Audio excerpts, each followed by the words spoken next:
عليكم ورحمة الله وبركاته يا جماعة، ازيكم عاملين ايه؟ طبعا يا جماعة قبل ما نبدأ فيديو النهاردة لازم كلنا ننزل نصلي على النبي في التعليقات، واعملوا اشتراك يا جدعان وفعلوا زر الجرس ده بعد اذنكم يعني.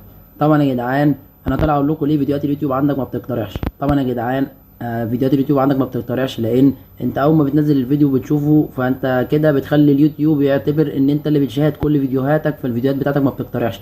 فانت لازم يا جدعان تنزل فيديو اليوتيوب تسيبه على اليوتيوب عادي، ولا تخش فيه ولا ما تخشش، سيبه كده. دي خوارزمة يوتيوب يا جدعان.